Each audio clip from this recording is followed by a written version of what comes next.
记录把玩时光，我是 Hunter， 欢迎到最新的一期云战锤。今天我们在镜头面前一起来把玩分享的玩具就是眼前的这款来自 Joy-Toy 暗源战锤 40K 最近刚刚现货的 Death Guard 死亡守卫军团瘟疫战士。这款瘟疫战士呢，配备的是这个剧毒之斧、剧毒之刃，还有这样一个链球棒锤。这个配置呢，为什么去入手这款玩具呢？首先呢，之前出过的这个死亡守卫单位有金元体、莫塔里安，然后其他的除了这种常规兵线之外，基本上都是终结者。常规兵线只出过这个瘟疫长旗者，那款长旗者问题比较大，我个人觉得就是身上有很多细节，但是涂装上面经不起推敲，而且就是整体的观感实在是太过干净了。那这一款玩具呢，我觉得正好就是平替了这个，或者说是弥补了目前兵线的一个缺憾吧。那也希望暗源在战锤 40K 这条线，或者说在这个死亡守卫这个军团里面能多出一些这种个头稍小一点这个单位，不然的话呢，所有的都是终结者，看起来稍微有些奇怪，对吧？而且呢，这款玩具的这个造型跟我自己的这个涂装经历还有一些渊源啊，因为我涂的第一款纳垢的棋子呢就是这个造型，只不过头盔方面或者说头雕方面选择的是另外一个头雕。因为当时的这个棋子嘛不是简版的，它有非常多种就自己搭配的这样一个造型，但是呢，我这里面选的躯干还有它的这个背包呢是完全一样的，你可以看到流出来的这个液体，包括呢侧面的这个异化的恶魔鬼脸。虽然涂装颜色选择不太一样啊，但是该有的这个细节，包括其实我还是觉得我自己涂的更好一点，毕竟是微缩模型啊。舌苔方面，我觉得暗源这边处理的就是更加有层次，我直接涂的是肉色的这个舌苔。然后斧子方面呢，当然在微缩模型上面这样看起来会更加精致一点，但是这次暗源方面的话呢，这个毒液的呈现或者说这个酱汁的这个呈现还是不错的。我这边呢则注重了更多的这个字洗，显得更加污渍和血渍满满的那种感觉，包括前面的口气、脓包，还有这个管路的这个涂装，其实我基本上也都照顾到了。然后另外一侧呢，其实可能大家你可以看到啊，就是我第一次涂这个单位犯的错误啊，就是字洗液没有清理干净啊。那包括这个眼睛的这个地方，眼睛的细节我是没有涂出来，但是暗源在这边的恶魔化的这个肩甲这个地方呢，我觉得处理的还是比较 OK 的啊。如果能够分出更多的颜色，或者说是把这个肉色显得更加鲜亮一些，我觉得会整体的视觉效果会更好。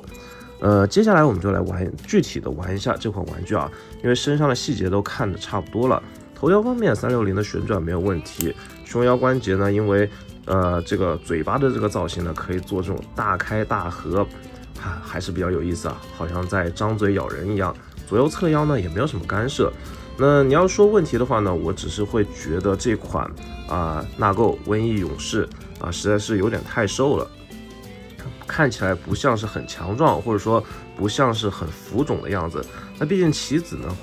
一开始棋子设计的是那种矮墩墩的这个造型啊，那现在稍微拉长一点也算是可以接受，至少这两个肩甲的这个造型还是非常唬人的。动力背包没有旋转的这个机构，手臂呢你可以看到平台基本上不会有什么干涉，相比起那款瘟疫勇士来说呢，这款玩具的可动性来说可以说是好上非常多。那毕竟呢，其实就是在之前的这个马克3型动力甲上面，然后进行了这个改动，而且呢会干涉可动的这个髋关节然后还有这边的膝关节，其实都没有太多异化的这个部分，所以说可动性方面算是暗源 2.0 或者说 3.0 素体时期那非常标准的这样一个可动，我觉得可玩性应该是完全不存在问题的。手型方面这一次呢也是给的比较丰富，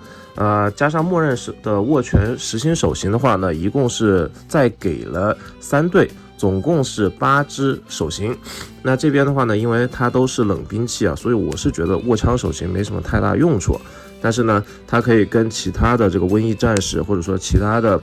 军团的产品进行互换嘛。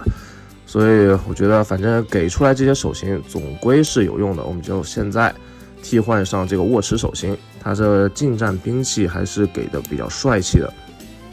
因为温度变高了，所以说我觉得换手型方面要比之前丝滑许多。那这边就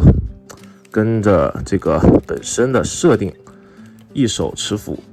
一手持这个流星锤。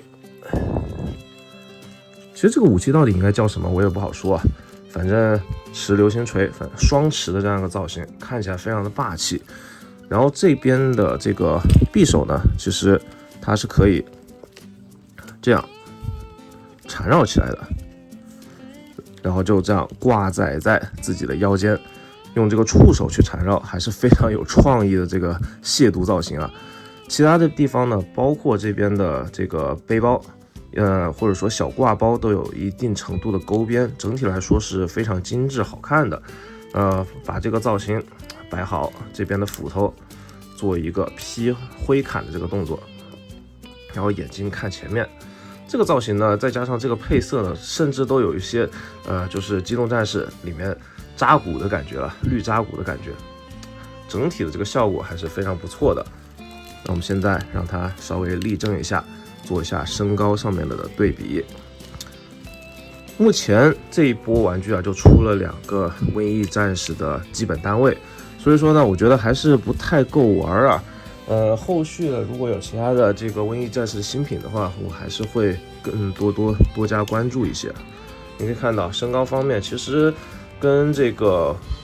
冠军其实差别不大，而且冠军如果不完全站直的话呢，其实身高方面还不如这款瘟疫勇士，只是身材上面的话，瘟疫冠军呢是更有纳垢的感觉一些。那拿出常规的马克3型兵线，那身高方面就是这个样子，甚至来说它纳垢化之后，好像腰身还变细了，就像减肥成功了一样啊，简直是让人不能太羡慕。那最后拿出他们这边比较大的单位，终结者。那终结者总归是终结者，再加上异化之后，那这个身高简直不像是一个产品线的玩具啊。身高方面的话呢，它只能到达终结者的这个胸口的这样一个程度。整体来说的话呢，目前纳垢阵营或者说死亡守卫阵营是暗源战锤 40K 产品线里面我觉得做的最优秀的一款。那这一次的这边的无论是鹿角哥，还是这个瘟疫战士，还是这边的瘟疫战士冠军，这3款产品的话，我的评分都是在8分以上。也就是说可以入可以冲的这个感觉，只要大家觉得价格合适，还是非常推荐的。那今天把玩分享就到这边，我是偷羊 hunter， 下期再见，不见不散，记得关注这个频道，拜拜。